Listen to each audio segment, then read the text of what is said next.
Hello, assalamualaikum everyone. So our subject, our course is social psychology. So before we'll proceed to the discussion about social psychology, it would be good to know or to review once again about psychology. Then later we'll discuss about social psychology. So what about the science of psychology? So these are the learning objective that we'll be discussing of the next topic regarding psychology. So now the question, what is psychology? And I think you have your subject also, the general psychology. And you know very well the definition, the etymological meaning of the word psychology. So psychology is a scientific study of behavior and mental process. So from psyche and logos. Psyche ibig sabihin soul, mind, then later becomes behavior, then logos, which means study. So literally is the study of behavior as well as mental processes when we talk about psychology. Then talking about behavior, it is an outward or overt actions and reactions in which you will be able to notice a person kung meron siyang behavior kasi doon na nakikita nga sa kanyang action at saka reaction. Then it's also a mental processes. If it is a mental processes, so panloob siya, internal and covert activity of our minds.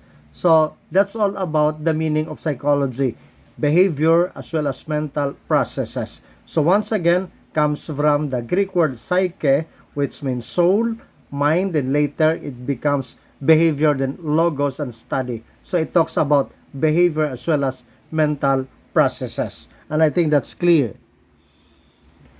Then it's also a science. And you know very well, when you were still in high school, you know what is science, di ba? A science is a systematized body of knowledge based on facts, observation, and experimentation. That's a very common definition when I talk about science or science. Tama ba? Nakuha ninyo, naalaala pa ninyo na yung science, it is a systematized body of knowledge. So body of knowledge. So ginagawa based on facts, observation, experimentation. That's more on science. That's why psychology is also one of the science. Okay? Prevent the possible biases from leading to a faulty observation. So if it talks about the behavior, it talks about the mental processes. So as a science, prevent possible biases from leading to faulty observation. So as a science, it is precise and a careful measurement. Because when I talk about science, diba, may exact yan na resulta. Okay? If you base it on observation, even in the experimentation, especially in the experimentation. So we move on. So there are 4 goals, or the psychologist's 4 goals. First is the description. So the description, ano bang nangyari? Okay? When we talk about the behavior, when we talk about the mental process, anong nangyari sa isang tao? Okay, what is happening? So that's a description. Then pangalawa, after the describing, of course, you have to explain. Kanina, what is happening now? Bakit nangyari? Ano ang nangyayari? So, bakit kaya nangyari? So, yun yung sinasabi na i-explain mo bakit nangyari yon. Especially when we talk about the mental as well as the behavior of the person. Then you have the term theory, the general explanation of a set of observation or facts.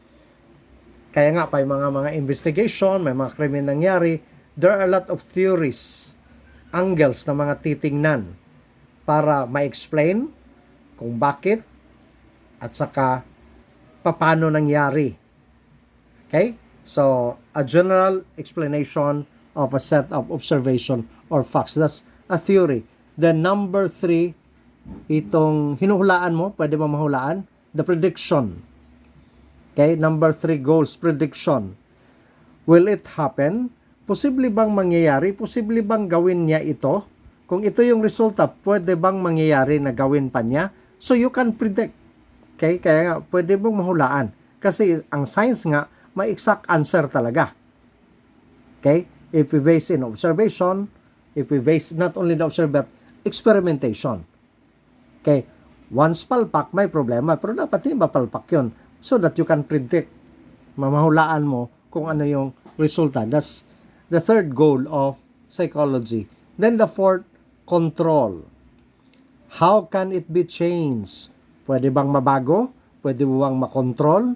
So, yun yung dapat inaalam when we talk about psychology. So, once again, the four goals are the description, explanation, prediction, as well as control.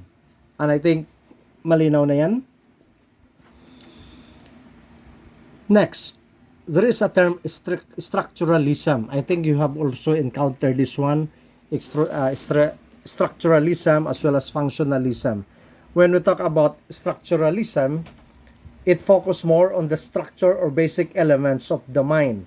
So it is in the structure of the mind, focuses on the mind, the basic elements of the mind. Okay? Then, according to one of psychologists, si Wilhelm Wundt, in his laboratory, Wilhelm Wundt, he was a German. He was born in 1879. Then he developed the technique of objective introspection. Introspection means the process of objectivity, examining and measuring one's thoughts and mental activities. So kaya nga parang ito yung self-introspection. Pag-aralan mo ang iyong mga iniisip as well as mental activities. You have to examine that one. Introspect. To examine one's thoughts or mental activities. So that's according to Wilhelm Wundt in his experiment. And surely, sabi ko nga, in your psychology course, na-encounter nyo ito. This is just a sort of review before we'll arrive to the discussion on social psychology. Then, one student, he brought structuralism to America. That's according to Edward Titchener, the student of the student of Wilhelm Wundt. Okay? Si Edward Titchener. So, pinalawak at dinala ang the theory of structuralism to America. Then another one, the student naman ni Titchener, si Margaret Washburn. She was the first woman to earn the PhD in psychology. So, babae naman ito. Okay? Also the student of Edward Titchener. Okay? So, from Wundt to Titchener to Washburn. So, they adopted this structuralism which focuses on the structure or the basic elements of the mind. Then, namatay din itong theory na structuralism died out in early 90s. Okay? Pag namatay, ibig sabihin, walang naniwala. Okay? Early 90s. Then, what about functionalism? Functionalism, this is how the mind allows people to adapt, live, work, and play. From the word in itself, function. Alam natin yon, di ba? Okay, from the word function. How the mind allows people to adapt, live, work, and play. So, from the structure, which is focused only on the mind, but now here, another term is functionalism. It tells us how the mind allows the people to adapt, live, work, and play. Then another proponent of this functionalism, the first proponent is si William James. Anong influence si William James in the modern fields? The educational psychology, evolutionary psychology, industrial organizational psychology. So there are now modern fields of psychology when it comes to this functionalism like educational, evolutionary, industrial, or organizational. That's according to James William. Next, another term, the Gestalt Psychology. I think you also encountered this one. So sabi ko na, this is just a sort of review. I hope you'll be reviewed by this social psychology subject in your previous subject, which is the general psychology. Gestalt, which means the good figure psychology. So, the good figure psychology. Then, started with Wertheimer, who studied sensation and perception. So, itong Gestalt Psychology, ang nag-umpisa si Wertheimer, who studied also the sensation and perception. Senses at saka yung nakikita, the perception. The Gestalt idea are now part of the study of the cognitive psychology. So, cognitive, when we say it, is only in the mind. Okay? Cognitive, more on the ideas, more on the mind. Kaya nga, cognitive.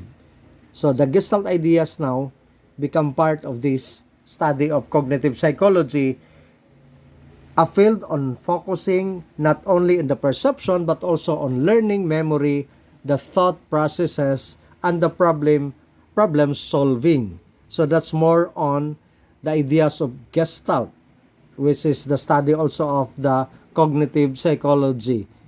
Ulitin ko, the cognitive psychology, a field focusing not only in the perception but also on learning, memory, thought processes, and the problem solving. So, more on the mind, kaya nga cognitive.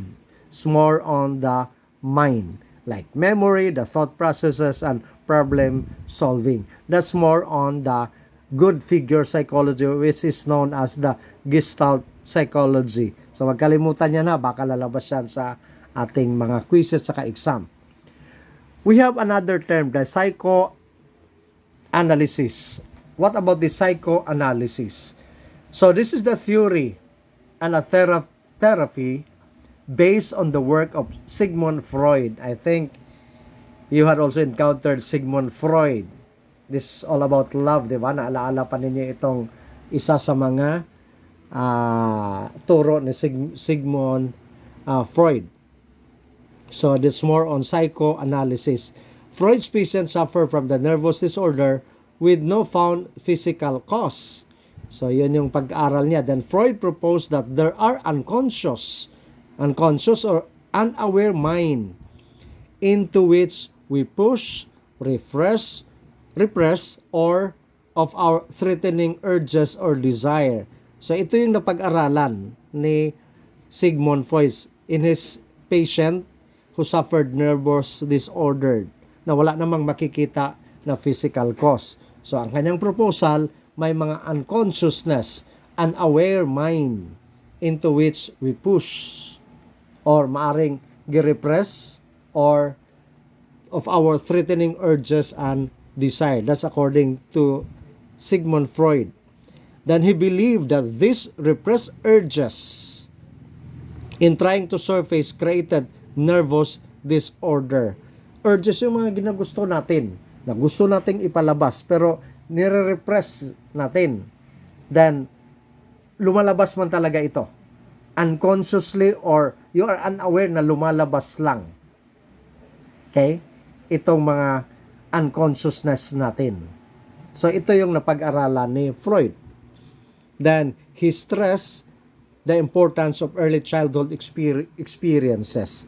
Kaya nga, when you were still young, kung halimbawa malupit ang mga magulang na na-experience ninyo yan, then unconsciously, paglaki ninyo, hinay-hinay na lumalabas yan kapag hindi nyo mapaprocess. Alam mo, halimbawa, palagi kayong pinapalo, palagi kayong pinubugbog, pinapagalitan. Then at the end of the day, kung ikaw na mag-aasawa, ang mangyayari dyan, parang ibinabalik mo kasi naalaala mo, your subconscious or your unconscious na nasa mind mo kasi na-experience mo, gusto mong ipalabas. Kaya nga hindi mo na malayan, napalo mo na rin anak mo, kaya nasaktan mo na rin anak mo. Then later you realize na, hala, ito man yung nangyari sa akin when I was still young. That's more on the childhood experience. Okay? That's why in psychology, it would be good na kung may mga hang-ups tayo in life, dapat marunong tayo magproseso para hindi balik-balikan na parang unaware ka man. Okay? Parang unconscious ka, pero nangyari, lumalabas. Okay? So, yun yung napag-aral, is more about psychoanalysis of Freud, the theory. Then we have another behaviorism. Of course, this is science of behavior that focuses on observable behavior only. So behavior, kung ano yung naobserbahan mo sa pag-uugali o behavior ng isang tao. Then, must be directly seen and measured. So nakikita siya. Then, this was proposed by John Watson. So behaviorism, the proponent is John B. Watson. Take note on that, ha. Watson was the proponent of behaviorism, which is the science of behavior that focuses on observable behavior only. Then, based much from the work of Ivan Pavlov. I think you had also encountered Pavlov, okay? Who demonstrated that the reflex could be conditioned. Yung conditioning ni Pavlov, I think meron siyang, look at the drawing there, na nagsalivate, yung tumutulo yung laway ng aso kapag may pinapakitang pagkain, every time makita, tumutulo yung laway. Kaya I think pinaliwanag yan in your science subjects before about this theory of behaviorism. Every time makikita, tulo laway. Every time yung special yung buto. Okay? Then Watson believed that the phobias were learned, like the case of little Albert taught to fear in a white rat. Okay? Kaya nga itong phobias, alam mong phobias yung takot. Okay, yung takot. Kaya nga may mga takot tayo, minsan tinatakot tayo. Oy, may aswang, or yung may white rat, or may white lady. So yun mga takot natin. Pero kung totoo yun, wala. Kaya to the point na magka-phobia ka. Dahil akala mo meron. So yun, sabi nga ni Watson, he believed that the phobias were learned, na natutunan din pala yan. Okay? Then there are 7 modern perspectives. The first is the psychodynamic perspective. Perspective on psychology ito, ha. The first is the psychodynamic perspective, the modern version of psychoanalysis. So alam natin yung psychoanalysis. Okay? Na binanggit natin kanina in the previous slide. More focus on the development of the sense of self and the discovery of other motivations behind a person's behavior and the sexual motivation. That's more a psychodynamic perspective, which is the modern version of psychoanalysis. That's the number 1 modern perspective of psychology. Next, we have also the behavioral perspective. I think you had also encountered this si Skinner, si B.F. Skinner, who studied the operant conditioning or of voluntary behavior. Behaviorism became the major force of the 20th century. So this is the modern perspective how when we talk about behaviorism, psychology, particularly on behaviorism. So became the major force of the 20th century. So ito talagang behavioral perspective of Skinner. Then Skinner introduced the concept of reinforcement of behavior. Tingnan yung rat na ginexperimentuhan niya. Okay? Then the third is the humanistic perspective. Owes far more to the early roots of psychology in the field of philosophy. So this is more or less related of the relationship of psychology also in the field of philosophy. Then the humanist held the view that people have free will, the freedom to choose their own destiny. So this is more kaya humanistic perspective, pananaw kay ng isang tao. Okay? At itong mga humanist daw naniniwala na mayroon tayong free will. Okay? The freedom to choose their own destiny. Would you agree with this? This is a modern perspective of behaviorism. Pwede, no? Well, this is more on psychology, more on science. But I think we also believe that we have the free will in choosing what we want to own in our destiny. Kaya nga, example, nag-aral kayo ng peace. Then, anong gusto mong mangyayari your destiny? Of course, you'll be a peace educator, you'll be a peace advocate. That's your free will. Ginusto mo. Okay? Kaya nga, kung may problema ka, Sir, wala naman talaga ako, hindi ko man to gustong peace education, pero wala namang iba. Well, you can drop the course, look for another course kung saan ka doon ka masaya. But here, according to the humanists, sabi nga, we have our own free will and we have the freedom to choose kung anumang ating kahantungan gusto nating maabot sa ating buhay. Then the early founders of this, na-encounter niyo si Abraham Maslow, may theory ito sila, si Carl Rogers. So mga founders ng Humanistic Perspective. Emphasis on the human potential, the ability of each person to become the best person he or she could be. And I think especially the Abraham's Maslow theory, the first one is yung self-actualization. Kahit ulitin ko according to this, emphasize the human potential, the ability of each person to become the best person he or she could be, na pwede nating ma-apply at pwede nating mangyayari sa ating buhay. First is the self-actualization, na achieving one's full potential or actual self. Kaya nga, kayo ngayon, estudyante pa, huwag magtatago ng lungga ninyo, kundi lumabas ka sa lungga mo so that you can self-actualize. Makakita mo talaga na ikaw yun. Okay. Next is number 4, modern perspective of behaviorism is the biopsychological perspective. Bio, di ba? Life. Okay? Then, attributes human and animal behavior to biological events occurring in the body, such as genetic influences, the hormones, and the activity of the nervous system. And I think, ulitin ko, diniscuss ito sa mga teacher nyo noon, even in your senior and junior high school. Okay? Itong the attributes human and animal behavior to biological events occurring in the body, like the genetic influences. Ito siya, na talaga ito, ganito, ito yung gene, nasa gene na nila, na puro sila bright. Ito nasa gene na nila, mga tipong ganon. Then the hormones, okay? As well as the activity of the nervous system. That's number 4, the biopsychological perspective. Ito, bumalik na naman. Number 5, modern perspective of behaviorism is the cognitive perspective. Sabi natin to kanina, focuses on the memory, intelligence, perception, problem solving, and learning. The number 6, the sociocultural perspective. From the word sociocultural, di ba? Focuses more on the relationship between social and the behavior, social behavior as well as culture. Kaya sociocultural, society, people, as well as yung culture. So that's the sociocultural perspective, the relationship between the two, the social as well as the social behavior as well as the culture.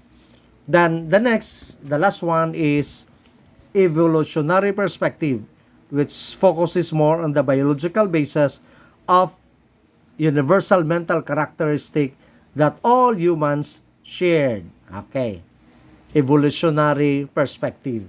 So, biological basis of the universal mental characteristics that all humans share. So, yung the evolution nangyayari sa atin, galing tayo sa maliit, palaki ng palaki, pagtanda natin, that's more on the biological basis which is universal. Especially the mental characteristic na lahat tayo nakaranas dyan bilang isang tao.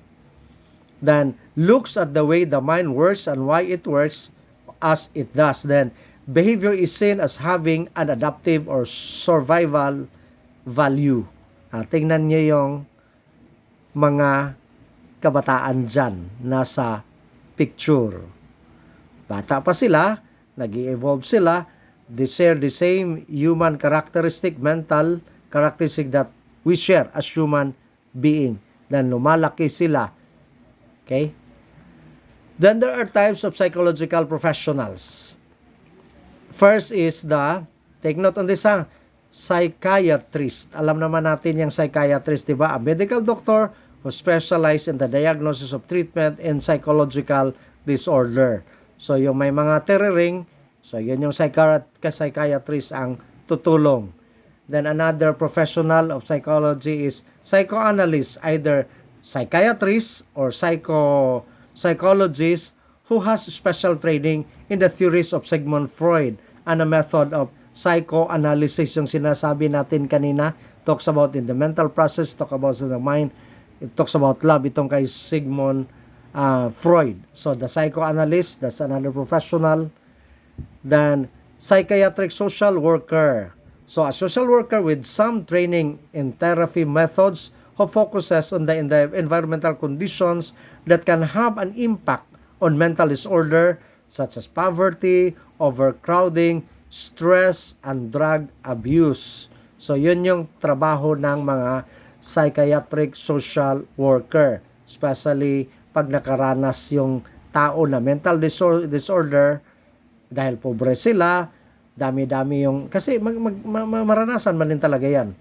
Halimbawa, sa isang lugar, overcrowded sila, then yung stress din nila, then especially the drug addicts, so mag-handle doon na professional psychologists are the psychiatric social worker.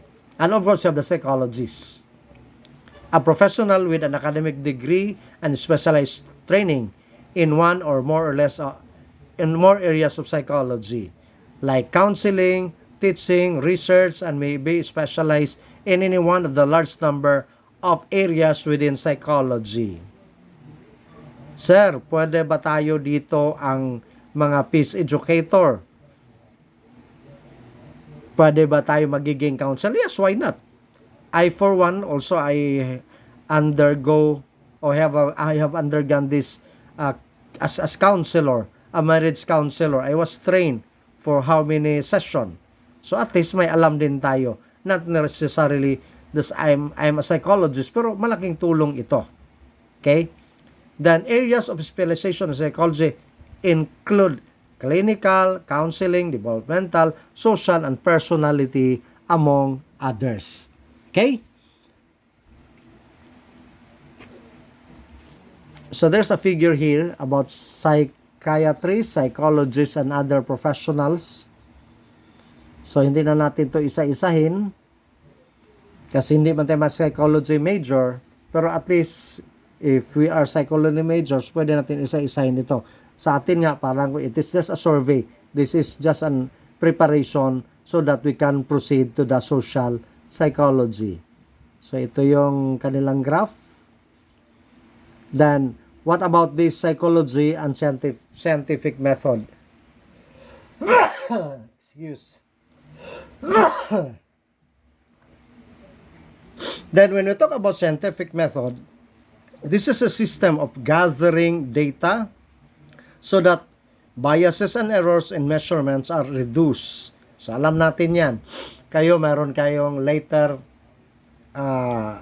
before you'll graduate, you'll have your thesis and you'll gather data. Kaya makita mo yung gathering so that makita mo ang biases or errors kung ano yung gusto mong pag-aralan para ma-reduce ito at para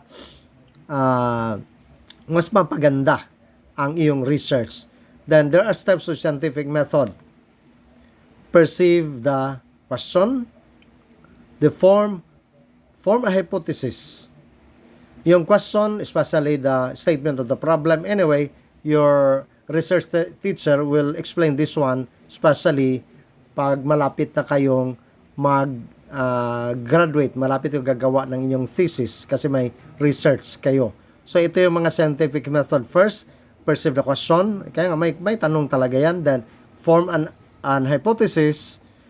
I think when you were still in your senior high, may research kayo, nadaanan din nyo ito. Okay? Tentative explanation or phenomenon based on the observation. That's a hypothesis. Then if it is quantitative, you have to test that hypothesis. Then you draw a conclusion. So that's more on the scientific method number 4. Then 5, report your results so that others can try to repeat the study or experiment to see if same results will be obtained in an effort to demonstrate reliability of results. So these are the scientific methods in which, and I believe all of you in your senior high school, meron kayo talagang research. So alam na alam nyo ito ding the methods. So ito yung diagram of the scientific method. So you have the personal experiences, the events, the world events, mga past researches, logic, and common sense. Then, magkaroon ka ng theory which is supported or discarded or revised or retested yung theory na yon. By the way, we have a lot of theory. Then, magkaroon ka ng hypothesis. Ano yung sabi natin na hypothesis kanina? Okay? In the previous slide. Then, empirical research, kadoon na research. So, nandoon na yung the design of the study, kung ano yon, qualitative, quantitative, mixed method, then collect the data, then analyze the result, then draw the conclusion. So, I think all of us, all of you are familiar of this scientific method. Then we have also the descriptive method. First is the naturalistic observation, like watching animals or humans behave in their normal environment. So, pwede yung titingnan, pwede yung pag-aralan. Ang giraffe, hindi pa tayo nakakita ng giraffe in person. I think nasa mga zoo, nasa Palawan, or dito, wala pa tayo makita sa bandang atin. So, obserbahan ninyo. Kaya naturalistic observation. Or human, how human behave in the normal environment. Kayo mismo, pwedeng pag-aralan itong classmate mo. Bakit kaya ganito siya the way he or she behaves? Bakit sobra-sobra ito? So, pag-aralan nyo, obserbahan mo yan. Baka galing sa bahay nila, ganito lang kanilang environment. Pagdating sa school, dala-dala niya yon. Okay, that's more on the naturalistic observation. Next is the major advantages, which is realistic picture of behavior. Itong descriptive method. Then, the disadvantage naman, observer effect, tendency of people or animals to behave differently from normal when they know they are being observed. Ayun, kung ang tao. Pero ang hayop, hindi niya alam kasi instinct man yan. But the instinct of this animal, pwede ding magsasabi, pwede ding mag-behave yan sila na different kung halimbawa inobserbahan mo. Pero ang tao, kay maro man ang tao. So, yun yung disadvantage. Yung the observer's effect. Alam na inobserbahan yung tao, kaya nga magmaro-maro din siya. Okay? Then, what about the participation? The disadvantage also is the naturalistic observation in which the observer becomes participant in a group being observed to reduce observer's effect. So, yan. Kasi bahagi din siya sa grupo na inoobserbahan. Then, we have the observer's bias, the tendency of the observers to see what they expect to see. Then, we have also the so-called blind observers, people who do not know what the research question is or to reduce observers' biases. So, yun yung blind observers. So, this is more on the disadvantages of the descriptive methods. Then, each naturalistic setting is unique. An observation may not hold. Another thing is in the laboratory. This is still on the descriptive method, like watching animals and humans behave in the laboratory setting. The advantages, control over the environment. Yes, kasi nasa laboratory sila. That allows use of the specialized equipment. Kaya nasa lab sila. Disadvantage naman, artificial situation that may result in artificial behavior. So yun yung in the laboratory observation, yun yung problema. Kasi nakabox sila doon, control sila, so disadvantage, so artificial ang resulta. Lalo na pag tao ang inoobserbahan. O kahit na hayop. Halimbawa, ikulong mo yung isang unggoy dyan sa isang laboratory. Obserbahan mo. Diba? Controlled. Samantala, obserbahan mo doon sa forest.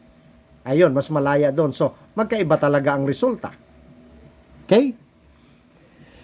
Then, the descriptive method lead to formation of testable hypothesis. So, makatulong din siya. Lead to the formation of testable hypothesis. Then, another description is the case study. I think ginawa nyo when you're still in the senior high. The study of one individual in a great detail. Usually in the case study, mga 7 or 5 or hanggang marami ng 10 na mga respondent. Then, advantage is the tremendous amount of detail. Kasi i-interview man, isa-isahin mo man talaga sila. Then, the disadvantage cannot apply to others. Ano why? Kasi ito lamang naranasan na para lang yan sa kanila. Hindi mo pwedeng ma-apply doon sa iba. Halimbawa, the experience of single mom, the way na pagpalaki nila sa kanilang anak, or single dad. So pag experiment mo din yun, tanungin mo yun sa mga hindi single mom or dad, iba yung resulta. Kaya nga, cannot be applied to others. Then the famous case study, itong napag-aralan nila, the Phineas Gage. Another descriptive method is the surveys. Researcher will be asked a series of questions about the topic under study. Alam niyo yan. Then, given the representative sample, random ba yun, or selected sample or subject from a larger population subject. Like the population, fast track natin to kasi alam na alam niyo to. Then, may advantages din yan. The data from large number of people, the study covert behavior. The disadvantage of this survey is have to ensure representative sample of the result not meaningful. People are not always accurate, or the courtesy bias. Like in my experience, there are times na may mga survey questionnaire nilalagay sa table ko, may sulat-sulat lang, hindi ko naman kilala sino yung nag-study, sino yung nag-research, wala na basa-basa, check ka lang. So yan ang problema. Okay, that's the disadvantage. Pataka na lang check. So this one, rumble sampling of the population, tingnan nyo. I think in-explain din nyo ito in your research teacher, in your senior. From the population, random, kumuha ka lang out of many, kumuha ka kung ilan yung kunin na respondent mo. Ayan. Then the findings relationship, we have also the so-called correlation. If you notice, this is more on research. Ano ay, ang social psychology, more or less ganun din. More on research. We have the correlation, a measure of the relationship between two variables. When I talk about variables, anything that can be changed or vary, then measures of two variables into a different mathematical formula and procedures. Correlation coefficient, which represents two things: the direct relationship or the strength of the relationship. So, ulitin ko, nadaanan ito, alam na alam din ninyo ito in your research in your senior high. Then, knowing the value of the variables allow researchers to predict the value of other variable. So, fast track natin ito. Ayan, positive correlation. They have also the negative correlation. When they talk about the positive correlation, the variables are related in the same direction, while the negative variables are related in the opposite direction. So one increases, the other decreases. While the positive, one increases and the other also increases. Then the correlation does not prove the causation. So ito na yung the diagram. Fast track natin. Yan, the positive correlation, tingnan ninyo. I think in your research, pinakita ninyo nila ito. The negative correlation, then the zero correlation. Then the causation, so yan, does not prove the cause. Then, what about this experiment? Alam na rin niyo ito. A deliberate manipulation of variable to see if corresponding changes in the behavior result or allowing the determination of cause and effect relationship. That's why, mag-experiment kayo. At I think lahat tayo, nakadaan tayo about experiment, especially in our science subject. Kahit na nung nasa elementary pa tayo, nandoon may mga experiment din na pinapagawa yung ating teacher. Then the operational definition, the definition of variables interest to allow it to be directly measured. That's operational definition. Then the independent variable, diba may diagram yan in your schematic diagram, the dependent as well as the independent variable. It depends sa iyong study. Okay? Yan, the dependent as well as independent variable. So, fast track natin yon. Kung ang iyong study ay experimental, ibig sabihin, mayroon kang experimental group, mayroon kang descriptive group, controlled group.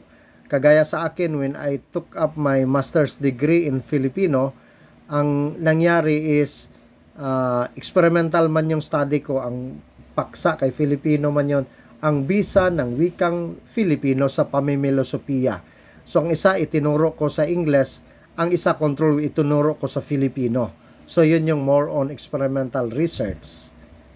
Sige, fast track natin. Yan. Sa experimental. Yan. Kita mo, the control. At saka, the experimental group. Kagaya yung sa akin nga na thesis, pare-parehong number ng respondent. Then yung sa akin nga, tinuro ko ang isa sa English, at tinuro ko sa Filipino language kasi ang aking study, the effects of Filipino, ang wikang Filipino sa pagtuturo ng pamimilosopiya o bisa ng Filipino sa pagtuturo ng filosofiya. Then you have to test the difference. Kaya nga sa experimental medyo mahirap ito. Yan, compounding variables. Tingnan natin. Yun na yung sample.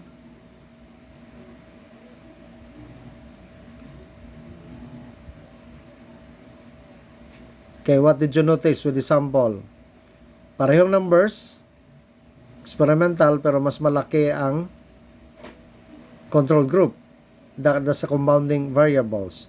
Then, are the difference due to manipulation of confounding variable mode. So, yun. Bakit nagkaganon? Because of the manipulation. Then, the no confounding, tingnan naman natin. Yan. Halo-halo na. May malaki, may maliit. The differences due to manipulation, not an extraneous variable because of the mode of randomly determined. So, ikaw na magde-determine. So, ito yung the experimental study. Population, sample, then random study. They like the exposure of violent TV, the exposure of the no exposure violent TV. So, pareho the dependent as well as independent variable. What about this placebo effect? The phenomenon in which the expectation of the participants in the study can influence their behavior. Kaya nga, placebo effect. Kung ano yung nakuhaan na pag-aralan na influence sa kanilang behavior. We have the single blind study. Subjects do not know if they are in the experimental or the control group. So that's a placebo, reduces the placebo. Itong placebo, alam mo, kaya na-influence yan sa behavior. Ito namang single blinded, in order to reduce the placebo effect, so ibig sabihin, the subject do not know if they are in the experimental or in a controlled group. Experimental effect, tendency of the experimenter's expectation for the study to unintentionally influence the result of the study. We have the double-blind study also. Either the experimenter nor the subjects knows if the subjects are in the experimental or the controlled group, which is also reduces the placebo effect and experimenter effect. So, yon. Then we have the quasi-experimental. Quasi, ibig sabihin, semi lang. Half-half. Kay quasi man, semi-experimental. Not considered true experiments because of the inability to randomly assign the participants to the experiment and controlled group. For example, if age is a variable or not. So that's more on quasi. Kaya nga, not considered a true experiment because of the inability to randomly assign the participants. May mga sample. Sige, fast track na natin tong sample kasi paulit-ulit na lang. Then, what about the ethics in psychological research? Kailangan itong ethics psychological research. Kaya nga kayo, yung pag-panel ninyo, alam nyo ng mga teacher. Kinopya ba ninyo? Copy-paste lang ba? Kinukot nyo yan, mga tipong ganon yung ethics in psychological research. A group of psychologists or other professionals who look over each proposed research study and judge it according to its safety and consideration for the participants in the study. Like me, I'm one of the member of CRMC Ethics Committee on Research. Kaya nga, ito yung tinitingnan namin. Kinokopya ba ito? Nakakabuti ba ito? Anong pros and cons? Anong effect ito? Kung maaprubahan itong thesis na ito, marami bang reaksyon? May masasagasaan ba? Yun yung tinitingnan din sa ethics psychological research. Then, may common guidelines, so take note. Hindi man ito lalabas, pero at least alam lang natin, rights and well-being of participants must be weighed against the study value of science. Then, participants must be allowed to make an informed decision about participation. Then, deception must be justified. Participants may withdraw from the study at any time. Then, participants must be protected from the risk or told explicitly of the risk. Then, investigator must debrief the participants, telling the true nature of the study and expectation of the result. And the data must remain confidential. Yun yung mga common guidelines ng ethics in psychological research. In animal research naman, ano man yung ethics? Answer the questions could never be within human research, of course, kasi animal man. Focus on avoiding the exposing the unnecessary pain or suffering. Animals are used in approximately 7% of the psychological studies like that one. These rabbits are part of the drug testing study, drug testing study yung rabbit. Then their bodies are enclosed in the metal cases to prevent the movement during the test. Then what steps might the researcher using these animals take to treat the animals ethically? Maring kikwaan yan sila ng sample, etc., etc. So that's more on the animal. Then the critical thinking, making the reason, judgment about the claims. Then are 4 criteria of the critical thinking. Take note, there are very few truths that do not need to be subjected to testing. Yes, meron yan. All evidence is not equal in quality. I think you would agree that one. Then, just because someone is considered to be an authority or to have a lot of expertise does not make everything that person claims automatically true. And why? Wala namang jack of all trades. Kahit na gaano siya ka-bright, gaano siya kagaling, hindi niya alam lahat. Okay? Kaya nga, yung sinasabi, the expertise does not make everything that person claims automatically true. That's why we have to use our critical thinking. Isip-isip lang, okay? Then critical thinking requires open mind. Then you have the pseudo-psychologist. The pseudo-psychologist. Ano ito? A pseudo-psychologist, this is a systems of explaining human behavior that are not based on or consistent with scientific evidences. So, the pseudo-psychologist, ulitin natin na, the human behavior, explaining the human behavior that does not base on or consistent with scientific evidences. Okay? Kung baga, pseudo-name, parang name lang niya, kaya nga, hindi siya based sa scientific evidences. And we have another term, the phrenology, reading bumps on the skull. Ayan, phrenology yung term. Then, palmistry, sa palm naman, yung palm reading. Ulitin ng phrenology is reading bumps on the skull. So, yan sa ulo, pinag-aralan. Sa palm naman, of course, manghula, reading the palms.